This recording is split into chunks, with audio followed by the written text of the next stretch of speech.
está em Romanos, capítulo 12, versículo número 1. Só uma reflexão que eu vou fazer de 2 versículos e depois, possivelmente, a gente vai entrando para a palavra. Amém? Então, Romanos 12, versículo 1, está escrito e está sendo falado sobre o culto racional. O que seria o culto racional? O culto racional é aquele que você sai da sua casa, você vem para a igreja e você vai buscar a Deus com sinceridade, com verdade, com inteligência, vai fazer um culto confessativo, um culto de realidade. Não importa qual seja a sua realidade, mas você precisa estar dentro da igreja e fazer para Deus um culto racional dentro da sua realidade. Você não vai adorar a Deus dentro da realidade do seu irmão, você não vai adorar a Deus dentro da realidade do seu vizinho, você não vai adorar a Deus dentro da realidade dos seus parentes que não moram na sua casa. O culto racional é quando você adora a Deus dentro da sua realidade. Vai orar a Deus, expõe para Deus os seus problemas, vai falar com Deus, fala para Deus aquilo que você realmente necessita. Vem para a igreja, cuida de você, cuida da sua casa, ora pela sua família, porque você vai ser realista com Deus e Deus ele vai de encontro aos seus problemas conforme as suas orações. Dito isso, também queria fazer uma observação também, livro de João, capítulo 14, versículo 3. O texto fala que Jesus, quando ele está conversando, advertindo, ele está falando sobre uma morada no céu que ele vai preparar. Quem vai preparar a morada do céu? Quem vai preparar a morada do céu? E se a gente observar depois em João 14, já lá no versículo 16, 17 e 18, Jesus está dizendo assim: agora eu vou enviar o Espírito Santo, para que o Espírito Santo ele seja o consolador de vocês, para ajudar vocês a caminhar aqui na terra. Então Jesus ele faz uma divisão, e essa divisão nós temos que ter sabedoria e inteligência para entender que coisas lá do céu quem vai preparar é Ele, e coisas aqui da terra o Espírito Santo vai ajudar, e quem prepara somos nós com as nossas correrias do dia a dia. Irmão, tem que aprender a separar as coisas. Você tem que pedir algo para Deus dentro de um propósito, algo que você vai viver aqui. Por quê? Porque lá Jesus já está separando. Então o que acontece? Muitas vezes a igreja em si, você tem que defender aquilo que você acredita. Só que você tem que defender aquilo que você acredita tendo base bíblica para falar o que você acredita. Sem base bíblica você não pode falar o que você acredita. Então eu acredito naquilo que Jesus fala, interpretado na Bíblia. Porque quando Jesus vai preparar a morada do céu, ele fala que depois dessa terra nós vamos para o céu. Quando Jesus fala que o Espírito Santo vai ficar com nós para ajudar nós a viver aqui, eu vejo uma separação. E qual é essa separação? Nós temos uma vida lá no céu, mas nós também temos uma vida para viver aqui na terra. Então antes de alcançar o céu, a gente tem uma vida aqui na terra. Eu acredito que todos os pedidos que estejam aqui, os propósitos que estejam aqui, é para uma vida terrena. Porque senão a gente não estamos acreditando naquilo que Jesus falou. Quem está preparando o céu é Jesus. Então foca em conquistar a sua salvação com as coisas que temos aqui: palavra, igreja, família, se desviando do mal, dando os bons testemunhos, porque lá está preparado. Aqui quem vai preparar a nossa passada para lá não é Jesus não, é nós. Então o Espírito Santo é um auxílio para nós seguir a caminhada aqui, para nós chegar aonde ele falou que vai preparar. Mas para chegar aonde ele está preparando, é preciso pegar esse Espírito Santo e sair driblando as diversidades da vida e vencer para chegar lá. Amém? Irmãos, eu estou aqui, já é o 9º dia que estamos aqui no propósito, e o propósito começou no dia 4. Dia 4 foi o primeiro dia do propósito, também foi o primeiro culto, e eu ligado em Deus, pedindo: Deus, fala comigo. Deus, eu quero estar marcando, anotando as coisas que estão sendo ditas na igreja. Por quê? Porque desse altar saiu coisa que na minha vida, dentro da minha casa, eu vivo essa bênção até hoje. Desse altar, não foi de outro altar, não foi de outro lugar, foi desse lugar. Então eu acredito muito nos profetas que vêm aqui ministrar a palavra. Eu acredito muito no que sai daqui, que vem de Deus. Quem toma posse, recebe e acredita que no tempo do Senhor, a palavra ela chega na sua casa. Então, para vocês verem só, está ligado no que está acontecendo, está ligado nas palavras que o Senhor está trazendo. No primeiro dia veio aqui quem? Pastor Washington ensinou aqui uma palavra, ele disse assim, as 4 fases da vida de Jó. E Jó passou as fases da vida dele, porém finalizou na fase de quem? Da primavera. A primavera é a fase boa da vida, então a primavera na vida de todo mundo vai chegar. Segundo dia quem vem? O homem pregar. O homem iniciou pregando, e o homem mostra para nós dentro da palavra, que aquilo que a gente está tentando em Jesus, pode ser que a gente não consegue na primeira vez, mas é no segundo mergulho, é no terceiro mergulho, no quarto, no quinto, às vezes no sétimo, pode ter depois do sétimo. Aí no terceiro dia, veio a Sonagarim, veio pregar e veio falar o quê? Sobre as pessoas que fazem arapuca, muitas mesas, escondido da gente. E essas pessoas armam coisa para nós e nós não estamos sabendo, mas alguém vai saber e vai falar para o rei. Estão querendo tirar aquilo que é nosso. O rei vai decretar e vai falar assim: pode ficar tranquilo que ninguém tira. Deus está falando aqui todo dia. Aí vem o quarto dia, vem o Denis, vem ministrar a palavra. Ministra a palavra e ele começa a mostrar ali aquela conversa que tem entre Deus e Oséias. E ele começa a mostrar que Oséias queria chegar em algum determinado lugar sem antes de ter passado experiência nenhuma. E Deus fala o que para Oséias? Pega uma prostituta, casa com ela, passa por todas as experiências. Depois, quando você estiver pronto, eu vou mostrar para você o que é um homem pronto para o propósito. Primeiro passe pelo vale, aprenda o que é o vale, para depois querer viver propósito. Promessa, processo e propósito. Ele queria pular para a terceira fase sem ter passado antes das outras duas. Deus está falando aqui no propósito, está dizendo? Tem gente que já está vivendo por quê? Porque já passou o processo. Tem gente que já alcançou porque já viveu o que tinha que viver. Tem gente que não alcançou porque ainda não é o tempo. Deus ele quer amadurecer você.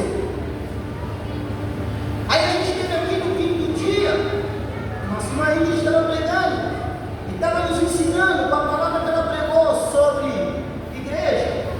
Na hora em que nós mais precisa, Deus arruma gente que nós nem sabe de onde, nem de que lugar, e levanta aquelas pessoas do nosso lado e mostra: eu sou teu Deus e estou te ajudando. Se tem que estar do seu lado para te ajudar, eu levanto pessoa para te ajudar. Pregou ou não pregou isso aqui no altar? Foi pregado ou não foi? Aí vamos para o sexto dia, quem sobe? Não sobe no Tiago aqui no sexto dia? Ele não fala sobre realidades e expectativas. Não falou? Ele apresentou aqui uma versão também dizendo assim: olha, cuidado, porque é melhor você talvez estar com o Pedro louco, doido, 13, do que estar com Judas sossegado, um Judas que é silencioso, que não fala nada, que só fica observando, fica olhando pelos cantinhos e tal. Pessoas perigosas, foi ministrado, Deus está falando do Espírito Santo em cada um, isso olha aqui. Aí tivemos ali, no sétimo dia, Joel subiu aqui alertando 2026, ei igreja, presta atenção, quem você vai colocar na sua mesa para sentar? Não é para parar de trabalhar. Ei Josué, levanta a sua mão, fica com a sua mão de pé, que não é para baixar a mão em 2026, é para trabalhar, é prestar atenção em quem você vai fazer aliança, amizade, quem vai estar no seu hall de convívio. Pregou ou não pregou? Deus falou ou não falou? Foi isso ou não foi?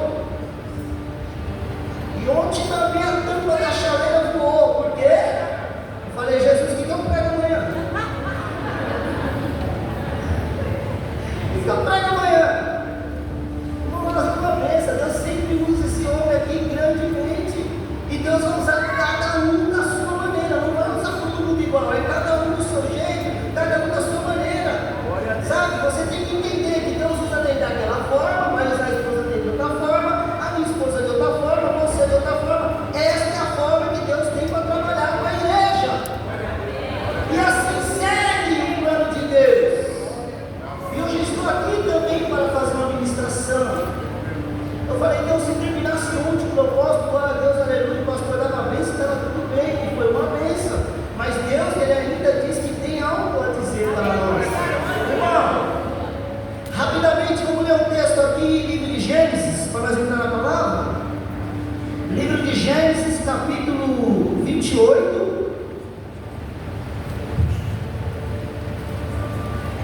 Livro de Gênesis capítulo 28, vamos ler a partir do verso 10. O texto diz assim, eu vou ler aqui na minha versão, porque às vezes uma palavra daqui não está cada aqui, aí em cima do que eu estava estudando, às vezes a palavra não se encaixa, então aqui eu consigo me expressar melhor. Livro de Gênesis, capítulo 28, a partir do verso 10, diz assim o texto: a visão da escada de Jacó. E partiu, pois, Jacó de Berseba, e foi a Harã, e chegando a um lugar onde passou a noite, porque já o sol era posto, e tomou uma das pedras daquele lugar, e a pôs por seu travesseiro, e deitou-se naquele lugar. Só para nós não esquecer, fala assim, igreja: Jacó dormiu com uma pedra no lugar do travesseiro. E segue o texto: e sonhou, eis uma escada posta na terra, cujo topo tocava nos céus, e eis que os anjos de Deus subiam e desciam por ela, e eis que o Senhor estava em cima dela, e disse: eu sou o Senhor, Deus de Abraão teu pai, e o Deus de Isaque. Esta terra em que tu está deitado, darei a ti e a tua descendência, e a tua descendência será como o pó da terra, e estender-se-á ao ocidente e ao oriente, e à terra e ao sul. Em ti e na tua descendência serão benditas todas as famílias da terra. E eis que estou contigo, eu, o Senhor, e te guardarei por onde quer que fores, e te farei tornar a esta terra, porque não te deixarei até que haja cumprido o que te tenho falado. Acordando, pois Jacó, do seu sono, disse: na verdade, o Senhor, neste lugar, eu não sabia. E temeu e disse: quão terrível é este lugar, e este não é outro lugar senão a casa de Deus, e esta é a porta dos céus. No 18 diz: então levantou-se Jacó pela manhã de madrugada, e tomou a pedra, e tinha posto por travesseiro, e pôs por coluna, e derramou azeite em cima dela, e chamou o nome daquele lugar Betel, e o nome, porém, daquela cidade antes era Luz. E Jacó fez um voto, dizendo: se Deus for comigo e me guardar nesta cidade que faço medir pão, se Deus for comigo e me guardar nesta viagem que faço, e me der pão para comer e veste para vestir, eu em paz torno à casa de meu pai, o Senhor me será por Deus. Último versículo que vou ler: e esta pedra que tenho posto por coluna será a casa de Deus, e de tudo quanto me deres, certamente eu te darei o dízimo. Você pode aplaudir o Senhor por essa palavra, em nome de Jesus. Glória a Deus, aleluia. Irmãos, esse texto que lemos aqui, Gênesis 28, capítulo de número 10 até o 22, é um texto onde a gente vai precisar entender ele, retrocedendo um pouco a história e depois passando um pouco dela, porque esses versículos foi para nós ter uma noção. Jacó, ele dormiu com o quê? Com um travesseiro formado de pedra. Foi isso que a gente leu? No versículo está dizendo que Jacó, ele dorme com um travesseiro formado de pedra.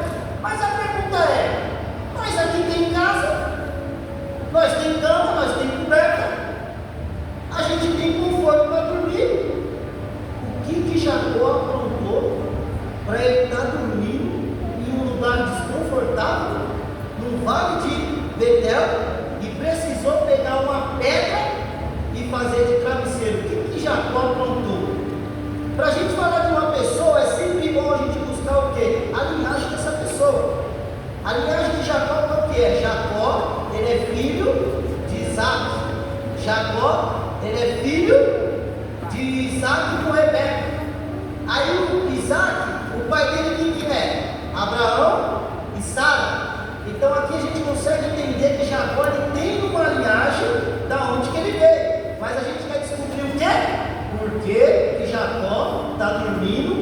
vale com um travesseiro de pedra. Por quê que ele está lá? Vamos entender. A Bíblia fala que Abraão, quando ele já está velho, a Bíblia fala que ele vai chamar o seu servo, e ele vai pedir para o seu servo, fala assim, ó, eu quero que você busque uma mulher para o meu filho Isaac. E o texto fala que ele vai lá, o servo de Abraão, que é o vô de Jacó, ele busca uma mulher e traz essa mulher para Isaac. Então aí forma o casal Rebeca e Isaac. Rebeca e Isaac se encontram. O texto fala que quando o Isaac ele casa com a Rebeca, o texto vai dizer que Rebeca ela não engravida, ela é uma mulher estéril. Quem vai orar? Jacó. Aí o texto fala que Jacó ele começa a orar para que Deus ele permita que ela tenha. Obrigado, irmão.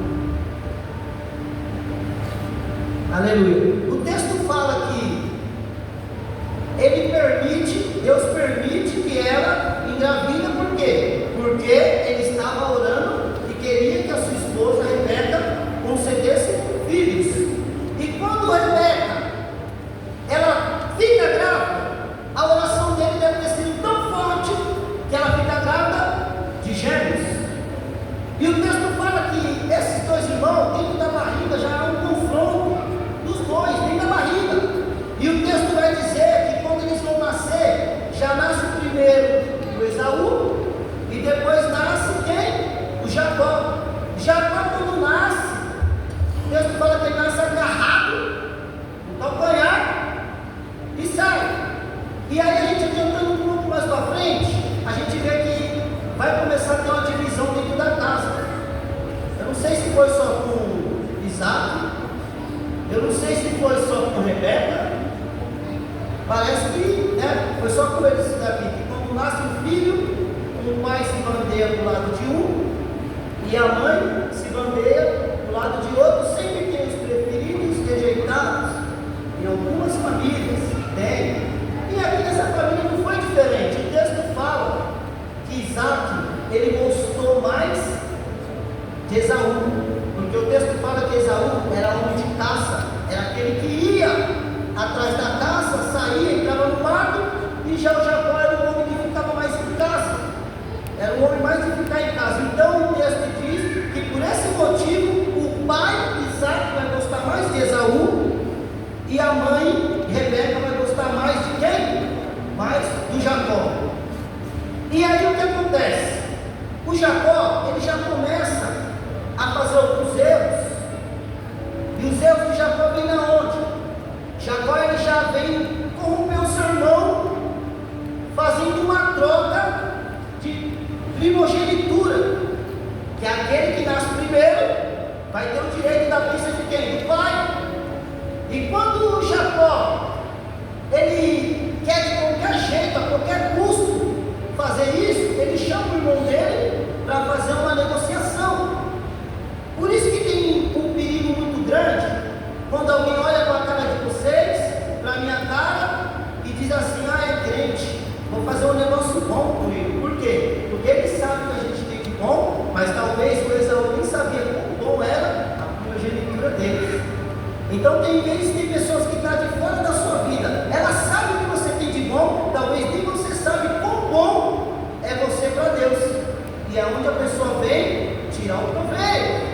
E ele fez essa negociação, e eles fizeram a troca por um prato de lentilha, um prato de sopa. E o texto segue dizendo o que acontece. Mais para frente, agora, o pai Isaac já velho, ele vai fazer o quê? Ele vai fazer agora, ele vai fazer assim, ó, eu preciso entregar a bênção para o meu filho mais velho. Eu preciso passar a bênção para o meu filho mais velho. E ele vai chamar quem? Ele vai chamar o Esaú. Ele diz assim: Esaú, agora você precisa fazer para mim uma caça, um guisado. Você vai fazer para mim um ensopado, um prato bem saboroso, e vai fazer para mim que eu vou passar para você a primogenitura. E quem está dentro daquele ambiente escutando essa conversa? Rebeca. Só que Esaú gostava, o justo, ele estava fazendo uma coisa que era por direito, que ele era o primogênito, então ele estava fazendo o que era certo. Só que a mãe está dentro do ambiente e ela escuta aquela conversa. O que a mãe faz? A mãe corre, ela pega o Jacó, ela aproxima o Jacó dela e ela fala assim: se eu fosse você, eu fazia agora uma correria, ia lá, pegava lá cabrito, trazia para nós, porque o seu pai vai entregar a bênção para o teu irmão. E o Jacó, ele está ali sendo incentivado pela mãe dele para fazer isso. O Jacó, ele faz isso, ele corre lá no campo, e ele pega e traz. Só que na hora de entregar para o pai, eles vão ter que fazer o quê? Eles vão ter que montar um cenário, porque o texto fala que o corpo físico de Esaú era de um jeito e o corpo de Jacó era de outro jeito. Então o texto vai dizer que a mãe vai dizer assim: ó, aqueles pelos que o seu irmão tem, nós vamos pegar o do animal, vai pôr em você a roupa do odor do seu irmão, que ele usa para fazer a caça no mato, nós vai pôr em você. E o texto fala que o Isaac, ele estava fraco de vista, então ele estava apalpando e conhecendo pelo cheiro. Então, para enganar o Isaac, o truque deles ia dar certo, porque agora ele não está enxergando, ele precisa fazer o quê? Ele precisa apalpar e ele precisa sentir o cheiro da roupa que a mãe vai pôr no Jacó. E acontece que quando eles colocam a roupa no Jacó, chega no quarto e o próprio Isaac, com experiência que tinha de vida, disse assim: meu filho, como que você chegou tão rápido aqui com esse capítulo? Não, é porque nesse momento que o Senhor me pediu, foi tão de Deus que eu saí, o animal já veio ao meu encontro, eu já peguei ele e já preparei tão rápido e já estou aqui para enganar, para contar mentira, para poder enrolar os outros. A gente coloca até que Deus abençoou aquilo que a gente tem, ou que a gente dá, ou que a gente achou. E o texto vai dizer que a mãe está criando um cenário de guerra na onde? Dentro de casa. A própria mãe está tornando ali dentro de casa um cenário de guerra. Por quê? Porque ela está fazendo um irmão tomar o que é do outro. E aí o que acontece? Nesse exato momento, quando chega o Esaú, que é o que o pai realmente mandou buscar, quando ele chega, ele conversa com o pai diz: quem que é? Ele fala: sou eu, Esaú. E o pai diz: mas você não acabou de receber a bênção? Ele diz: não, eu não recebi a bênção, eu fui fazer o que o Senhor me pediu e agora eu estou aqui. Ele diz: não, mas eu acabei de entregar a bênção. Entregou a bênção para quem? Para quem enganou ele. E aí Esaú, o texto vai dizer mais atrás, que ele fica muito furioso a ponto de ele jurar o próprio irmão. Ele diz assim: eu vou matar Jacó, porque Jacó me trapaceou novamente. E quando ele diz aquilo, que ele vai matar Jacó, agora a mãe fica preocupada. E por que a mãe está preocupada? Porque agora nós estamos falando que dentro da casa, agora pode ocorrer um homicídio. Brincadeirinha de quem não tem limite, dentro de casa pode ocorrer um homicídio. Trapacear por coisas banais dentro de casa pode ocorrer um homicídio. Depois vai ficar preocupado dizendo assim: e agora o que eu faço? Mas você armou todo o cenário e agora está preocupado de um matar o outro? Como é que é esse negócio? Não foi você que pegou teu filho e levou ele para enganar o pai? E agora o outro está contra ele querendo matar e tu está preocupado? Quem montou esse cenário foi você. E a Bíblia fala que a preocupação de Rebeca vai criar uma rota de fuga para o Jacó. Jacó agora vai ter que dar linha. Por quê? Porque o irmão dele realmente estava determinado a matar ele por conta dessa picaretagem que ele fez com ele. E agora o texto vai dizer que novamente a mãe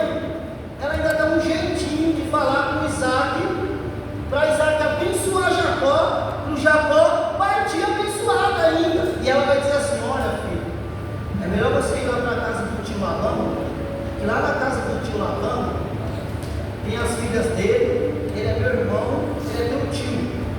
Vai para lá, casa com uma mulher lá, e quando você chegar lá, você estabelece uma vida lá, porque aqui o teu irmão vai te matar. Então o texto fala que Jacó agora ele está partindo, e a partir agora do verso 10 é onde a gente chegou, onde a gente leu. O dia vai começar a cair, vai começar a entrar a noite. Jacó então agora ele vai olhar para um canto, olhar para o outro, ele não está tendo lugar para repousar, ele vai dormir. O que ele vai fazer? Ele vai pegar uma pedra, vai pôr sobre a sua cabeça e ele vai dormir. Engraçado que Jacó ele vem tropeçando, ele vem errando, vem tropeçando, vem errando, e a todo momento a Bíblia vai falando: Deus era com Jacó. Deus era com Jacó. Talvez a gente olhando aqui agora para o texto, a gente fala assim: nossa, que Jacó enrolado. Jacó era, nós não. Jacó fazia, nós não. Jacó errava, nós não. Só Jacó. E aí o texto fala que então Jacó ele vai dormir. Mas quando ele vai dormir, a Bíblia fala que ele pega no sono. Dentro do sono de Jacó, Deus dá um sonho para ele.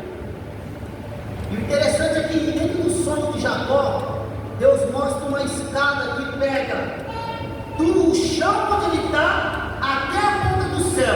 E nessa escada era anjo que subia e anjo que descia. Anjo que subia e anjo que descia. E puxa a escada, Deus estava no topo dela. Aí chegou uma parte importante do texto, que é aquilo que tem que acontecer com nós. A Bíblia vai dizer que Jacó ele acorda do sonho. E o que ele faz? Jacó agora ele vai orar a Deus e ele vai fazer uma aliança com Deus segundo o sonho dele.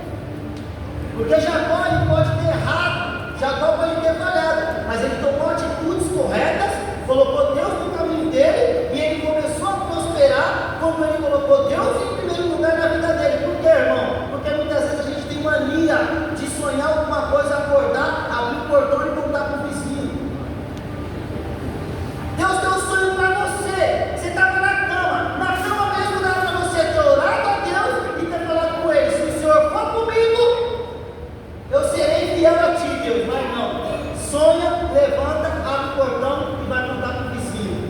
E para quem é para contar, não fala nada. Aí quando o vizinho joga aquele olho desse tamanho no seu sonho, as coisas não acontecem mais. E Deus, que era para te prosperar, que era estar na frente, ficou na onde? Então Jacó pode ter errado, gente, mas quando ele acordou do sonho, ele fez algo que chamou a atenção de Deus. O camarada saiu enrolado de lá, saiu corrido, está aqui dormindo com uma pedra na cabeça, porque fez umas trabalhadas atrás e vem acordar, sonhar, falar comigo. Não, tem mais.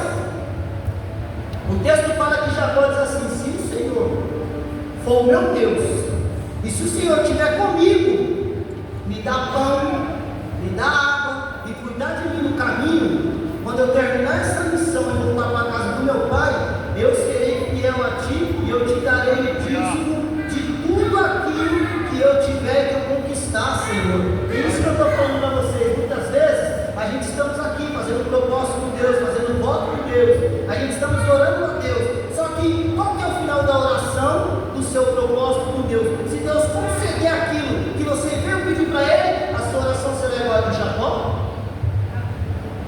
A sua oração será igual a de Jacó? Você fará igual Jacó fez? Você vai finalizar a oração igual Jacó falou? Se o Senhor for comigo quando eu voltar, te darei o dízimo de tudo que eu tiver e eu serei fiel a ti. Por quê, irmãos? Porque começar propósito no início do ano, a gente começa. Mas aí o ano vai passando, vem fevereiro, vem março, vem abril. As bênçãos vão acontecendo na vida da pessoa. E no ano que vem, de vez nós fazer propósito de 12 dias, nós alugamos a casa e fica quantos? 12 dias na praia.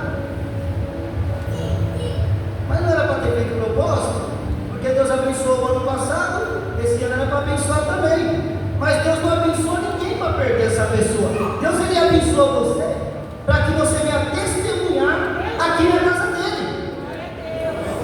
Quantos dias tem para a gente poder passear? Quantos dias tem para a gente poder sair? Quantos dias tem para a gente poder estar por aí? Por que justo o propósito de Deus, aonde é para a gente alinhar o nosso ano com Ele, colocar aquilo que nós precisamos dentro da carne, justamente no propósito, não, Deus, não vai dar.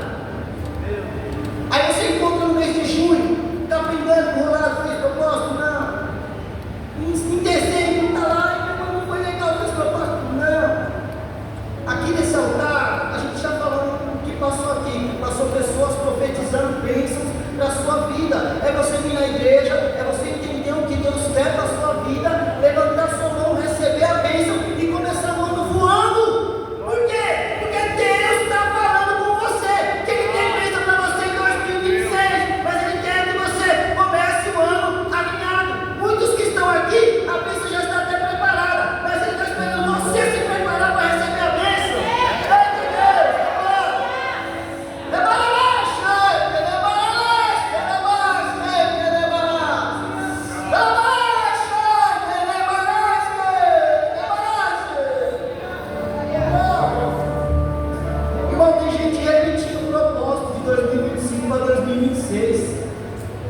Já estava pronto em 2025, quem não estava pronto é você. Eu já queria ter te entregado em 2025. O propósito está pronto, quem não está pronto é você. Tem pessoas que precisam ler a Bíblia e entender lá. Quando Ana, ela mudou a oração. Quando Ana, ela muda a oração, depois de 20 anos, ela fala assim: tem alguma coisa errada. Tem alguma coisa errada. Eu tenho que mudar.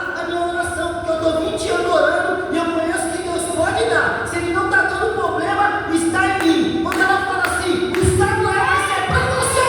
Eita, que Deus fala, agora vai acontecer.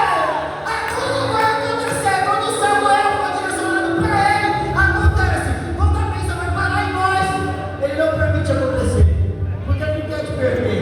É melhor ver você na igreja assim, não é outra conta, do que ver você lá no mundo torrando dinheiro com cerveja, cachaça, com bebida, churrasco, e longe da presença dele. Não, isso Ele não vai permitir. Ele quer ver você abençoado, Ele quer ver você dizimando, Ele quer ver você fazendo culto de ação de graça, quer ver você realmente viver uma vida digna com a sua família. Como Jacó disse: se eu vencer, eu darei tudo que o Senhor me deu, eu consagrarei a minha parte a ti, Senhor.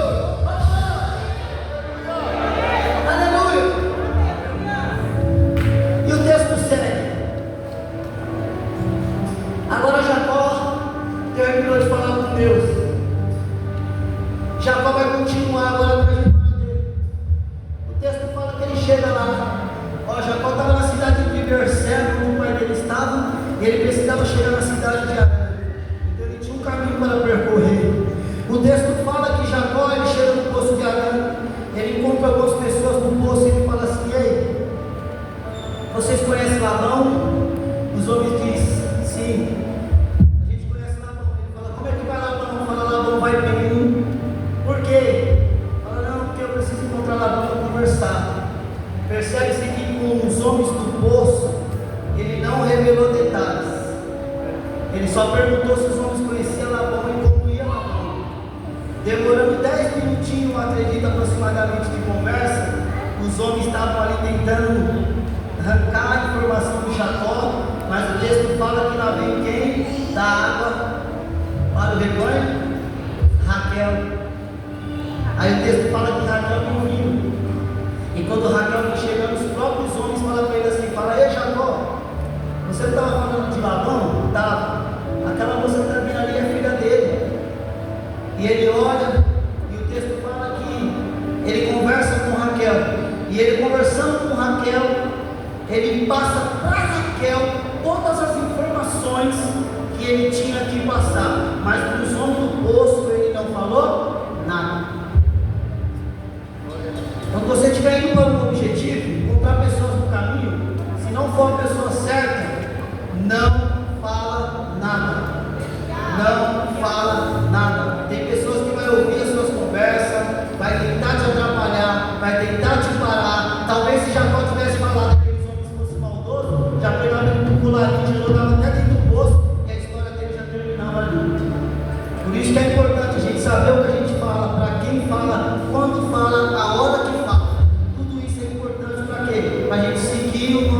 caminho e conseguir ter as nossas conquistas debaixo da bênção do Senhor. E agora o texto vai dizer o quê? Que ele encontrando Raquel, ele fala com Raquel, ele vai até a casa de Labão, chega na casa de Labão, eles conversam, e Labão quer saber quem é esse camarada. O que a Bíblia fala? Quando Jacó termina de conversar com Labão, Labão fala: realmente você é filho de Rebeca, porque se você não tivesse me contado tudo que você me contou, se você não soubesse tudo isso, não tinha como você ser filho dela. Ou seja, Rebeca mandou Jacó para lá, mas mandou instruir, falou: quando você for falar com meu irmão, você vai falar isso e isso para ele, e ele vai te reconhecer lá. E o texto fala que naquele mesmo dia eles fazem uma aliança. E qual foi a aliança? Ele encontrou com quem? Com Raquel. Ele gostou de quem? De Raquel. O texto fala que agora Jacó, Labão vai dizer assim: você vai trabalhar para mim? Ele fala assim: tá bom, eu trabalho. Mas vem cá, como é que vai ser esse negócio? O salário, esse combinado aí. Aí Jacó fala: não, eu gostei dessa moça, eu caso com ela. Eu trabalho 7 anos. Labão fala: então beleza, trabalha 7 anos por Raquel, trabalhando esses 7 anos por ela, então é sua. Trabalhou 7 anos, quando ele trabalhou 7 anos, o que aconteceu? O texto fala que Raquel tem uma irmã chamada Lia. Então agora o Labão traz Lia no lugar de Raquel e entrega para Jacó. Jacó então, quando está olhando, qual foi o combinado? Casar com Raquel. Quem você me trouxe? Você me trouxe Lia, mas não foi ela o combinado. Aí ele vai explicar. Aqui nós temos costume de primeiro casar a mais velha para depois casar a mais nova. Então agora o texto vai dizer que ela vai precisar casar, ele vai precisar casar novamente. Ele fala: não, mas se for preciso, ele diz assim: então tá bom, então se você quiser mais 7 anos, aí eu vou te conceder então agora Raquel. E ele topa trabalhar mais esses anos. E trabalhando mais esses anos, 14 agora, cada mulher que Jacó casou, o Labão concedeu uma serva. E aí o texto diz que agora ele convivendo com a sua família, ele trabalhando para Labão, Jacó então ele começou a prosperar muito. E lá na frente o texto vai dizer que entre essas 4 mulheres, Jacó teve 12 filhos. E quando Jacó estava com esses 12 filhos, Jacó olhou e disse assim: agora é hora de eu me retirar de Labão para me viver minha vida. E quando ele vai chegar e conversar com Labão, ele vai falar assim: Labão, certamente eu trabalhei para você, fiquei com você. Mais para frente em Gênesis fala que ele ficou lá 20 anos. E desses 20 anos que ele ficou lá trabalhando com Labão, ele quis ir embora. E aí o texto vai dizer o quê? Que ele indo embora, ele vai querer viver a vida dele. Só que o interessante agora é que eu vou dizer, em Gênesis 28, capítulo 28, versículo 11, o que ele tinha para dormir? Um travesseiro de pedra. Não é isso que a gente leu? O camarada saiu da casa da mãe dele sem nada, ele dormiu. Gênesis 28, capítulo 11, ele está com um travesseiro de pedra. Só que se a gente já for lá para Gênesis, capítulo 30, versículo 43, fala aí como Jacó está agora, na presença de Deus. Olha só como está a vida dele. E cresceu o homem em grande maneira, e teve muitos rebanhos e servas, e camelos e jumentos. Jacó agora está muito rico. Por quê? Porque quando ele teve a oportunidade de fazer um voto com Deus, ele fez um voto com Deus. Eu queria agora que você se colocasse de pé. Eu queria agora que você entendesse a sua história com Deus. Eu queria agora que você analisasse dentro de você. Talvez você pode ter sim cometido erros e falhas como Jacó. Talvez você pode até achar que alguma carta que está aqui dentro, você não merece ser correspondido. Jacó também achava que não podia ser correspondido. Mas o texto falou assim, que foi um sonho que mudou